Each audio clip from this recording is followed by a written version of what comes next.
Bahasa Malaysia adalah sebuah bentuk standard bahasa Melayu yang dipiawaikan mengikut tetapan daripada Dewan Bahasa dan Pustaka sebagai bahasa kebangsaan negara Malaysia. Pada tahun 2007, Kerajaan Malaysia telah membuat keputusan untuk menukarkan penggunaan bahasa Melayu kepada bahasa Malaysia bagi menanam semangat perpaduan dalam kalangan rakyat Malaysia yang berbilang kaum. Jika ditelusuri sejarah terdahulu, bahasa Malaysia pernah menjadi lingua franca iaitu bahasa perantaran pedagang-pedagang dunia pada zaman kegemilaan Kesultanan Melayu Melaka. Kini, di manakah letaknya martabat bahasa yang dahulunya ditukarkan hampir kebanyakan penduduk dunia yang berdagang di Melaka? Kita sewajarnya mengkaji dan menyelidik langkah-langkah yang perlu diambil bagi memartabatkan semula bahasa Malaysia di persada negara. Antara langkah yang boleh dilaksanakan untuk memartabatkan bahasa Malaysia adalah dengan memastikan urusan rasmi negara seperti surat menyurat menggunakan bahasa Malaysia. Tindakan ini sewajarnya diimplementasi di setiap peringkat daripada jabatan kerajaan, agensi, kerajaan negeri, pihak berkuasa tempatan hingga ke Jawatan Kuasa Kemajuan dan Keselamatan kampung ini. Hal ini demikian kerana ia menunjukkan bahawa bahasa Malaysia adalah bahasa rasmi yang digunakan dalam urusan yang melibatkan pentadbiran di negara ini. Terdapat sebahagian daripada jabatan kerajaan dan agensi yang lebih gemar menggunakan bahasa Inggeris dalam komunikasi dan juga penjenamaan, kempen dan sebagainya. Sifat nafsi ini boleh diibaratkan seperti kacang lupakan kulit kerana tindakan tersebut seolah-olah mengenepikan bahasa yang membentuk pemikiran dan diri mereka pada asalnya.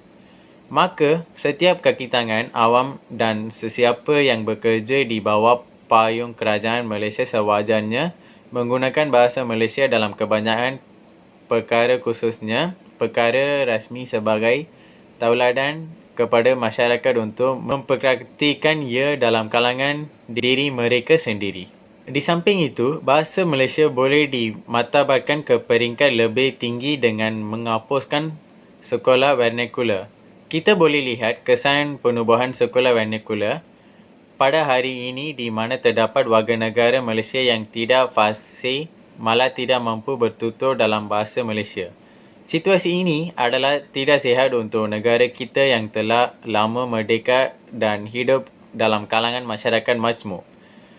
Bayangkan jika anak-anak kita tidak boleh berkomunikasi dengan masyarakat daripada kaum Cina dan India kerana terdapat batasan bahasa dan bagaimana mereka ingin mengenali dan menghormati antara satu sama lain. Bahasa merupakan ejen perpaduan yang asas sewajarnya diupuk dan diperkukuhkan sejak kecil.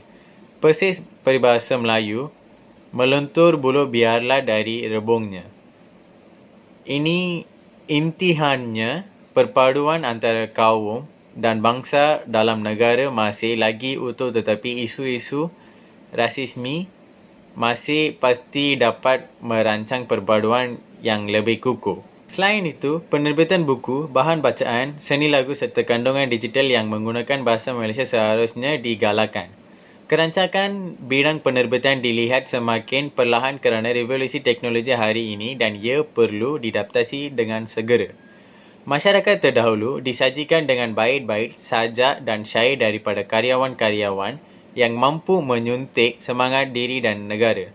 Namun perkara tersebut sudah tenggelam dek kemajuan zaman. Masyarakat hari ini tidak lagi mempunyai wadah-wadah yang berilmu yang mampu melahirkan semangat cinta akan negara serta nilai-nilai murni yang lain. Sebaliknya, kita disajikan dengan drama dan hiburan yang hanya mengeluarkan tawa dan tidak membentuk minda masyarakat ke arah yang lebih baik.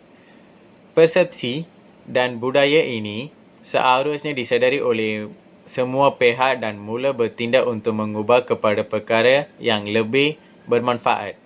Misalnya, masyarakat terdahulu di kawasan pantai timur mempunyai seni wayang kulit yang mengetengahkan isu-isu semasa dan memberikan pengajaran kepada penonton yang menikmati seni warisan tersebut. Deduksinya, karya dan terbitan kreatif yang menggunakan bahasa ibunda kita akan lebih bermakna jika masyarakat mula menghargai, menyokong karyawan-karyawan untuk terus menghasilkan wadah kepada masyarakat. Akhir sekali, langkah yang boleh dilaksanakan bagi memartabatkan bahasa Malaysia adalah dengan memperkasa Dewan Bahasa dan Pustaka. Badan perkanun ini ditubuhkan dengan objektif untuk membina dan memperkarya bahasa Malaysia dalam semua bidang termasuk sains dan teknologi.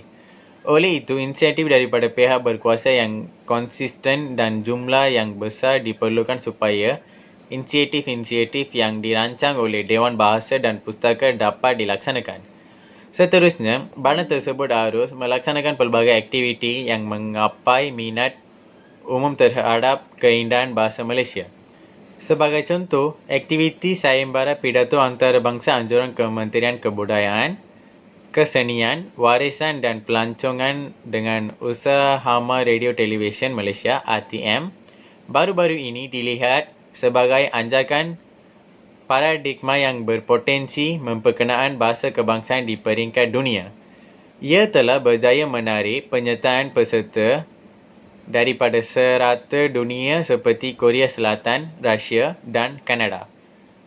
Kesannya, keunikan dan keindahan bahasa Malaysia akan menjadi buah mulut dan disebarkan ke masyarakat dunia yang duduk beribu jauhnya daripada tanah Nusantara. Soalan 1. Apakah tujuan utama penukaran penggunaan istilah bahasa Melayu kepada bahasa Malaysia pada tahun 2007? Jawapannya, tujuan utama penukaran istilah tersebut adalah untuk menonjolkan bahasa kebangsaan sebagai milik seluruh rakyat Malaysia tanpa mengira kaum serta mengukuhkan perpaduan nasional. Soalan yang kedua, apakah peranan bahasa Malaysia pada zaman kegemilangan Kesultanan Melayu Melaka?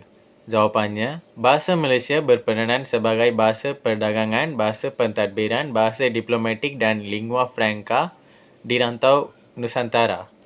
Soalan ketiga, mengapakah surat menyurat dan urusan rasmi kerajaan perlu menggunakan bahasa Melayu? Jawapannya, kerana bahasa Malaysia ialah bahasa kebangsaan dan bahasa rasmi negara yang termaktub dalam perlembagaan. Soalan yang keempat, apakah masalah yang timbul akibat beberapa jabatan kerajaan dan agensi yang lebih gemar menggunakan bahasa Inggeris dalam urusan rasmi? Jawapannya, kedudukan bahasa Malaysia sebagai bahasa rasmi akan terjejas dan usaha memartabatkan bahasa kebangsaan menjadi sukar. Soalan yang kelima, bagaimanakah penghapusan sekolah vernakular dapat membantu memartabatkan bahasa Malaysia? Jawapannya, penghapusan sekolah vernakular dapat mewujudkan satu sistem pendidikan yang menggunakan bahasa Malaysia sebagai bahasa pengantar utama. Soalan yang keenam, menurut penulis, mengapa seni dan karya kreatif dalam bahasa Malaysia perlu digalakkan? Jawapannya, kerana seni dan karya kreatif dapat memberkaya khazanah bahasa, menyamai jati diri bangsa dan meningkatkan penggunaan bahasa Malaysia. Soalan yang ketujuh, apakah yang boleh dipelajari daripada seni wayang kulit masyarakat terdahulu? Jawapannya, kita boleh mempelajari nilai-nilai murni budaya, sejarah dan kearifan tempatan masyarakat terdahulu. Soalan yang ke-8, bagaimanakah Dewan Bahasa dan Pustaka boleh memainkan peranan dalam memartabatkan bahasa Malaysia? Jawapannya, DBP boleh memperbanyak penerbitan buku, menganjurkan program bahasa dan serta-merta mempromosikan penggunaan bahasa Malaysia. Soalan yang ke-9, apakah kejayaan yang dicapai melalui penganjuran sayembara pidato antarabangsa? Jawapannya, penganjuran tersebut berjaya meningkatkan pengiktirafan bahasa Malaysia di peringkat antarabangsa dan menarik penyertaan peserta dari pelbagai negara. Soalan akhirnya, apakah kesan utama apabila masyarakat mula menghargai karya-karya dalam bahasa Malaysia? Jawapannya, masyarakat akan lebih menghargai bahasa kebangsaan dan martabat bahasa Malaysia akan terus meningkat.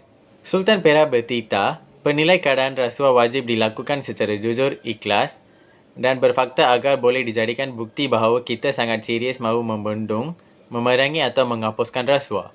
Beliau bertitah hal ini demikian kerana rasuah dikenal pasti sebagai salah satu sebab utama yang membantukan pertumbuhan ekonomi dan menjejaskan pelaburan asing ke negara kita. Selain itu, hal ini boleh meningkatkan kos pentadbiran urus niaga dan mendorong berlakunya ketidakstabilan politik. Titah baginda, rasuah mengakibatkan pembangunan yang tidak lestari, pencemaran alam sekitar, pemberian kekayaan tidak seimbang dan ketirisan khazanah negara. Dalam petikan 1, terdapat 6 kesalahan bahasa, iaitu penilai tukar kepada penilaian, sebab tukar kepada punca, urus niaga, tukar kepada urus dan niaga, berlakunya, tukar kepada berlaku, pemberian kekayaan tidak seimbang, tukar kepada pengagihan kekayaan yang tidak seimbang, boleh meningkatkan, tukar kepada dapat meningkatkan.